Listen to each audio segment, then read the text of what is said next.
Hai, Assalamualaikum warahmatullahi wabarakatuh, sahabat Kabar STF. Selain bisa melacak kebenaran peristiwa yang terjadi di masa lalu, belajar sejarah berarti belajar segalanya. Karena segalanya punya sejarah. Indonesia punya sejarah, dunia punya sejarah, dan bahkan peradaban manusia punya sejarah. Nggak perlu berlama-lama, kita akan segera belajar tentang sejarah, tentang tokoh-tokoh besar dalam Islam yang memberi warna indah pada sejarah Islam. Dan kita mulai dengan Al-Laits bin Sa'ad bin Abdurrahman. Laits lahir di pertengahan bulan Sya'ban pada tahun 93 Hijriah di kampung yang bernama Qalqasyandar, kira-kira 10 km dari Kairo, Mesir. Nama panggilannya adalah Abu Harits, tapi biasa dikenal dengan Al-Laits bin Sa'ad al-Mishri bin Abdurrahman atau Al-Laits bin Sa'ad bin Abdurrahman. Ada dua pendapat mengenai asal-usul Al-Laits. Yang pertama mengatakan bahwa Al-Laits itu nenek moyangnya adalah orang Mesir kuno, dan kemudian yang kedua Al-Laits itu nenek moyangnya adalah orang Persia. Tapi dari keluarga Al-Laits sendiri itu udah dekat dengan Islam dan masuk Islam bersama orang-orang Arab yang lain gitu. Keluarga Al-Laits ini orang tuanya menyadari bahwa ini anak menyukai ilmu dan sangat cerdas. Jadi sejak kecil dia sudah hafal Quran. Dia juga sangat menyukai syair-syair gitu. Kemudian orang tuanya mengirimkan Al-Laits ke sebuah masjid agung yang ada di kota Al-Fusat. Yang masjid itu sekarang namanya menjadi Masjid Amr bin Ash. Kenapa dikirim ke situ? Karena di masjid itu para pencari ilmu belajar banyak sekali ilmu pengetahuan, mulai dari tafsir Quran, hadis, ilmu dan periwayatan hadis, fikih, astronomi, geografi, matematika, bahasa, dan masih banyak lagi. Laits belajar dari Yahya bin Sa'id al-Ansori, Imam Madinah yang mengajar di Masjid Amr bin Ash itu. Laits juga belajar dari Abdullah bin Hubairah as-Sabai yang merupakan seorang perawi hadis. Juga belajar dari Ja'far bin Rabi'ah, Ubaidillah bin Abi Ja'far, dan juga Yazid bin Abi Habib. Ketertarikannya pada ilmu pengetahuan membuat Laits ini merantau di usia yang masih sangat muda ke Madinah dan ke Mekah. Dan di sana Laits belajar langsung dari sumber-sumber ilmu pengetahuan yang merupakan ulama terkemuka dunia, yaitu يا مالك بن أنس. أذهب إلى داري. هل تأذن لي في مصاحبتك؟ أنا الليث بن سعد. جئت من مصر مع حجاج بيت الله الحرام، وأريد أن أغتنم الفرصة لآخذ بعض ما عندك قبل أن أعود إلى بلدي. ليس عندي ما يستحق السعي إليه، وعلى كل حال مرحبا بك يا أخي. تفضل.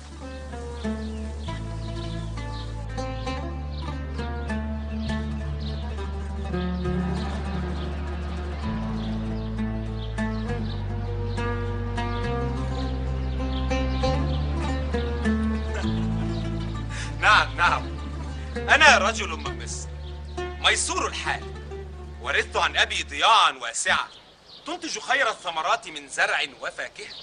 بارك الله لك. حفظت كتاب الله في أيام الصبا وكثيرا من الأحاديث النبوية بعد أن أوصاني أبي بالتفقه في الدين. من يرد الله به خيرا يفقهه في الدين.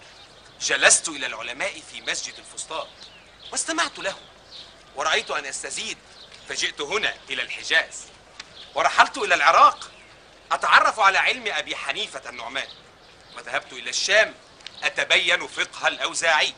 كم أخبطك عن terkemuka dunia, yaitu Ibnu Syihab Az-Zuhri, tokoh pertama yang mentakwil hadis. Jadi Laits sering berdiskusi, bertemu, kemudian belajar secara langsung dari beliau. Nah, selain itu yang ditemuin Laits adalah Nafi, pelayan dari Ibnu Umar radhiyallahu anhuma. Jadi Laits ini merasa cocok dengan Nafi sehingga mereka sering menghabiskan waktu bersama-sama untuk berdiskusi dan kemudian belajar, menghafal hadis dan menghafal fatwa. Bahkan Laits juga sering berdiskusi dengan ayahnya Nafi. Selain itu Laits juga sering bertemu dengan Imam Malik. Dan selain Imam Malik, Imam Mazhab yang dikunjungi oleh Laits adalah Imam Abu Hanifah dan Imam Syafi'i. Wow, luar biasa. Nah, Laits ini merupakan tabi'ut tabi'in yang terkemuka di zamannya. Jadi ada 3 generasi terbaik dalam Islam. Yang pertama adalah generasi sahabat. Sahabat berarti orang beriman yang pernah bertemu dengan Rasulullah SAW. Jadi hidup sejaman dan pernah bertemu dengan Rasulullah SAW. Di bawahnya adalah generasi tabi'in. Tabi'in berarti orang beriman yang pernah bertemu dengan sahabat. Jadi mereka udah nggak ketemu sama Rasulullah SAW, tapi mereka ketemu dengan sahabat. Atau mungkin bahkan berguru dan belajar dari sahabat. Terus kemudian yang ketiga adalah generasi tabi'ut tabi'in, termasuk Lights ini. Jadi dia berguru dengan tabi'in. Singkat cerita, dalam perkembangannya, akhirnya Lights ini menjadi seorang ahli fikih dan ahli hadis di zamannya yang sangat terkemuka. Dia dihormati dan disegani bukan hanya oleh masyarakat karena mampu memadukan pemahaman keagamaan melalui 2 pendekatan, yaitu pendekatan nas dan logika. Dan itu masih jarang terjadi zaman dulu.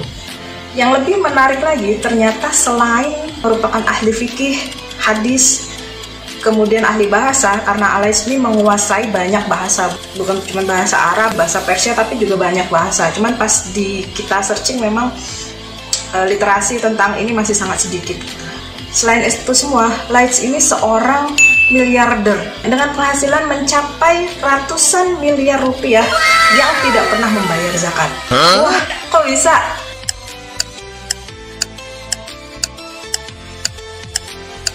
Nah, itu yang akan kita cari tahu. Kenapa sih kok bisa begitu? Yuk kita langsung cari tahu sama-sama. Kita akan mulai dari penghasilan Al-Laits. Jadi, seorang sahabat yang bernama As-Safadi mengatakan bahwa Laits adalah ulama yang sangat dermawan. Penghasilannya per tahun mencapai 5.000 dinar. Wow, 5.000 dinar, kita akan hitung 5.000 dinar ya. 1 dinar itu sekitar 4,25 gram emas. Kalau seandainya 1 gram emas itu kita anggap 650.000 rupiah, berarti 5.000 dikali 4,25 dikali 650.000 rupiah. Dan ketemu hasilnya adalah 13.812 juta rupiah. Wow, berarti per bulan penghasilannya sekitar 1 miliar 151 juta rupiah. Wow, lumayan ya. Sementara riwayat lain menyebutkan bahwa penghasilan Al-Laits adalah 12.000 dinar. Ini lebih banyak lagi nih. Berarti 12.000 dikali 4,25 dikali 650.000 dan ketemu hasilnya adalah 25.850 juta rupiah. Artinya berarti dalam sebulan penghasilannya lebih dari 2 miliar. Menurut Qutaibah, penghasilan Al-Laits mencapai 12.000 dinar dan beliau tidak pernah membayar zakat.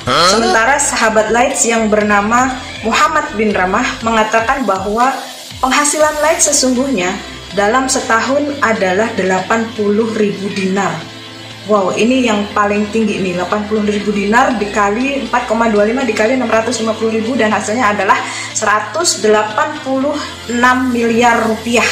186 miliar. Jadi sebulan penghasilannya sekitar 15 miliar 500 juta rupiah. Wow, nggak salah dengar? Nggak salah dengar. Emang segitu, banyak banget. Jadi kalau zaman sekarang mungkin dia adalah seorang miliarder. Cuman masalahnya Al-Laits ini nggak pernah bayar zakat gitu loh. Kok bisa? Kok bisa dia nggak pernah bayar zakat? Nah, kenapa dia nggak bayar zakat? Jadi uang ratusan miliar itu sudah habis tidak bersisa lagi dalam waktu kurang dari setahun. Jadi sebelum sampai pada haulnya, sebelum sampai pada nisabnya, uang itu udah habis. Jadi bahkan seandainya hartanya Laits ini mencapai triliunan rupiah, tapi seandainya belum setahun sudah habis, maka dia tidak wajib bayar zakat. Nah, masalahnya kemana sih uang segitu banyak, habisnya itu kemana? Yuk kita telusuri kemana sih uang Laits ini mengalir. وهل ستقابل الإمام مالك؟ لا يفوتني ذلك، فأنا أكثر المشدودين إلى علمي. أريد أن أعطيك شيئا للإمام مالك. ما هو؟ عندما كنت في المدينة أعطاني طبقا مملوءا بالتمر، وأنا أرد إليه هذا الطبق مملوءا بالدنانير. يعطيه طبقا مملوءا بالتمر فيرده إليه مملوءا بالدنانير. ولما العجب يا أخي؟ لقد قال الله سبحانه وتعالى: وإذا حييتم بتحية فحيوا بأحسن منها أو ردوها. صدق الله العظيم، صدق الله العظيم. بارك الله لك يا ليس وزادك سعة في المال. Lights ini mengalir sedekahnya Lights. Mansur bin Amr pernah menceritakan bahwa aku pernah datang ke rumah Lights dan beliau memberiku 1000 dinar sambil mengatakan, jagalah ilmu agama yang Allah berikan kepadamu dengan uang ini. Tuh, kebayang gak sih kita nih lagi main gitu ya ke rumah orang, terus kemudian tiba-tiba kamu jaga nih agama Allah pakai uang ini nih 2 miliar buat kamu. Ini baru Sultan ngasih sedekah spontan 2 miliar. Pernah suatu ketika seorang perempuan datang kepadanya dan meminta sedikit madu dari Lights. Terus apa katanya? Dikasih berapa sih perempuan ini? Bukan dikasih 1 liter, 2 liter, 1 botol, 2 botol, bukan. Dikasihnya 1 drum. 1 drum madu segera dikasih ke perempuan itu. Wow, gitu. Ini sih bener-bener yang luar biasa banget deh pokoknya. Jarang nih zaman sekarang yang kayak begitu. Terus kemudian kemana lagi uangnya? Selain itu, Lights ini dikenal suka membagi-bagikan hartanya kepada para ulama-ulama di zaman itu. Jadi kepada Imam Malik, Lights memberikan uang rutin sebanyak 100 dinar per tahun. Suatu ketika Imam Malik pernah mengatakan pada Lights bahwa Imam Malik memiliki hutang. Lalu Lights mengirimkan 500 dinar sebagai tambahan. 500 dinar berarti sekitar 1 miliaran rupiah. Lights juga memberikan masing-masing 1000 dinar kepada Ibnu Lahai'ah dan Mansur bin Amr, masing-masing 1000 dinar. Jadi 2,5 miliar, 5 miliar udah dikasih. Ibnu Lahai'ah ini merupakan ahli hadis dan Mansur bin Amr ini merupakan ulama ahli nasihat. Kalau zaman sekarang tuh menjadi tempat curhat orang-orang, tempat bertanya, tempat mengadukan segala macam permasalahan. Bahkan setiap hari Lights memberi makan 300 orang miskin, minimal 300 orang miskin. Ya saya, kalau misalkan zaman sekarang kayaknya udah nggak ada lagi deh orang yang kayak begitu. Nah, oke, sekarang kita akan beranjak ke keilmuan Lights. Nah, Lights ini juga menjadi murid dari tokoh-tokoh tabi'in terkemuka, yaitu Atta bin Abi Robah, Nafi, Abu Zubair, Ibnu Syihab Az-Zuhri, dan beberapa ulama tabi'in lainnya. Selain itu, muridnya Lights ini juga menjadi ulama-ulama besar. Di antaranya adalah Ibnu Ajlan, Ibnu Lahai'ah, Ibnu Wahab, Ibnu Mubarak, Yahya bin Bukhair, Al-Qanabi, dan yang lain. Bahwa Lights ini merupakan ulama besar yang sikoh yang bisa dipercaya di Mesir, terutama dalam bidang fikih dan hadis. Bahkan menurut Imam Syafi'i, Lights memiliki pemahaman dan ilmu yang lebih baik daripada Imam Malik. Hanya saja murid dari Lights tidak sebanyak murid dari Imam Malik. Luar biasa ya, jadi lebih hebat dari Imam Malik ya. Al-Ala bin Katsir mengatakan, Lights bin Sa'ad merupakan pemimpin kami, Lights bin Sa'ad merupakan ulama kami. Bahkan Imam Ahmad bin Hambal mengatakan bahwa Lights ilmunya banyak, hadisnya sahih. Jadi testimoninya Lights bin Sa'ad al-Misri bin Abdurrahman. Kaya ilmu, kaya dunia. Dunia dan harta di tangan Lights hanya digunakan untuk ketaatan kepada Allah Subhanahu wa Ta'ala. Jadi orang yang menginginkan perniagaan kepada Allah itu tidak akan pernah merugi. Seperti dalam surat Fatir ayat 29. Dan sosok yang bisa dijadikan teladan oleh kita adalah Lights. Nah, sahabat kabar STR, itu tadi kisah tentang Lights bin Sa'ad al-Misri bin Abdurrahman, atau biasa dipanggil dengan Abu Harits. Sampai ketemu di kisah selanjutnya. Assalamualaikum warahmatullahi wabarakatuh.